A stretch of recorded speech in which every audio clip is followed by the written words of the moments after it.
Imagine waking up to a sound at your window. You pull back the curtain, and there it is, a mosquito. But not just any mosquito. This one is 6 feet tall with a proboscis like a sword, staring directly at you with compound eyes the size of dinner plates. Welcome to your worst nightmare. Today, we're exploring what would happen if insects suddenly grew to human size. And trust me, this isn't just horror movie fiction. The reality of this scenario is absolutely terrifying. Let's start with the creature that would absolutely dominate this new world: ants. An average ant can lift 10 to 50 times its own body weight. Some species carry 100 times. Now scale that up. A human-sized ant could lift 7,500 pounds, nearly 4 tons. They could flip cars like toys, punch through concrete walls, rip apart steel doors. And here's the worst part: ants don't work alone. They operate in colonies of millions. Imagine an army of millions of these super strong, armored giants, all thinking as one collective mind, all working toward a single goal: gathering food. And guess what's on the menu? Us. Army ants are particularly terrifying. In real life, they travel in columns of 20 million ants, consuming everything in their path. Scale that up, and you're looking at an unstoppable wave of destruction that could level entire cities in hours. No military could stop them. Bullets would bounce off. Explosives might slow them down, but there are just too many, and they never stop. Ants don't sleep. They work 24/7. While you're sleeping, they're marching, coming closer, always moving. Now let's talk about spiders. Picture this: a huntsman spider the size of a small car. These spiders can move at 3 feet per second when tiny. Scale that up proportionally to 40 miles per hour. That's faster than Usain Bolt. And unlike us, spiders can run on walls and ceilings. But speed isn't their deadliest weapon, it's their web. Spider silk is stronger than steel, pound for pound. A human-sized spider could produce webbing strong enough to trap cars, maybe even small aircraft. Imagine walking down a street and becoming entangled in nearly invisible cables stronger than steel. The more you struggle, the more stuck you become.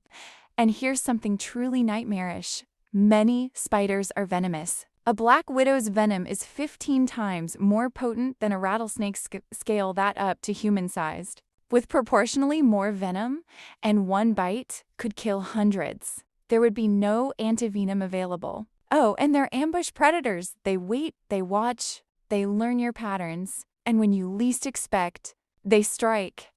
Fast, silent, and absolutely lethal. Bad news: some of these giant insects can fly. Let's start with wasps. A human-sized wasp would be horrifying. Wasps fly at 25 miles per hour normally. Scale them up, and they could reach speeds of 60 to 80 miles per hour, faster than most cars on city streets. And that stinger? A wasp's stinger is 2 to 3 millimeters long. Scale it to a 6-foot wasp. You're looking at a 6-inch spear made of chitin harder than bone. And unlike bees, wasps can sting repeatedly. They don't die, they can stab you over and over. But wasps aren't even the worst flying threat. That honor goes to mosquitoes. Mosquitoes are already the deadliest animal on Earth, killing more humans than any other creature through disease. Now imagine one the size of a German shepherd with a proboscis like a javelin. A mosquito doesn't just pierce skin. It has saw-like edges that cut into you while injecting anticoagulants. A human-sized mosquito could drain all blood from a human body in minutes, and they hunt in swarms. Thousands of them, blotting out the sky, the sound of their wings like 100 helicopters. You couldn't hide indoors. They could pierce through wooden walls. You couldn't run. They fly faster. You couldn't fight.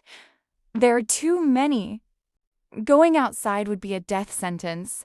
Now let's talk about beetles, nature's tanks. The rhinoceros beetle can lift 850 times its body weight. That's like a human lifting 65 tons, roughly 9 elephants. A human-sized rhinoceros beetle would be indestructible. Their exoskeleton is incredibly hard. Scale it up, armor that could withstand bullets, possibly small explosives. But there's one beetle even more terrifying: the bombardier beetle. This insect has a chemical weapon. It mixes chemicals in its abdomen, creating boiling explosive spray reaching 212 degrees Fahrenheit, boiling water temperature. The beetle shoots this at predators with remarkable accuracy. Now imagine that at human scale. A 6-foot bombardier beetle could spray boiling acid strong enough to melt through metal, burning through anything. It's essentially a living flamethrower. And it can aim and fire multiple times. Tanks, armored vehicles, fortified buildings, none of it would matter against an army of these living weapons. So here's the billion-dollar question: could humanity actually survive? The honest answer? Probably not. Think about it, we're already struggling to deal with regular-sized insects. Mosquitoes spread diseases, killing hundreds of thousands annually. Locust swarms destroy crops and cause famines. Termites cause billions in property damage. And these are creatures we can step on, scale them up, and we lose every advantage. Our size? Gone. Our strength? They're stronger. Our weapons? Many have armor. Cities would become death traps. Skyscrapers would become spider territories, wrapped in steel-strong webbing. Underground tunnels would be infested with ant colonies. The sky would belong to wasps and mosquitoes. Our technology would fail us. You can't spray a 6-foot wasp with bug spray and expect it to work. Military weapons might work, but you'd need heavy artillery for each insect, and there are billions of them. Food production would collapse immediately. Locusts would devastate all crops. Famine would spread globally within months. But here's one slim hope: we have advanced problem-solving, global cooperation, and adaptability. Humanity would retreat to heavily fortified underground bunkers, similar to surviving a nuclear war. We'd develop new weapons designed for giant insects, high-powered lasers, sonic weapons, advanced chemical weapons at scale. It would be total war. Humanity fighting for survival against the original rulers of Earth. But here's the truth: this nightmare scenario can't actually happen. Not because of magic or luck, but because of physics. As insects get bigger, their exoskeletons would become too heavy. Their breathing systems wouldn't work. They'd collapse under their own weight. Nature has already decided that insects work best at small sizes. And honestly, we should be grateful for that. Because if evolution had gone slightly differently, if oxygen levels were higher, if physics worked differently, we might be living this nightmare. The next time you see a tiny ant carrying a crumb, or a spider building its web, or a bee collecting pollen, remember how lucky we are that they stay small. Because if they didn't, you wouldn't be watching this video. You'd be hiding in a bunker, hoping they don't find you. Sweet dreams.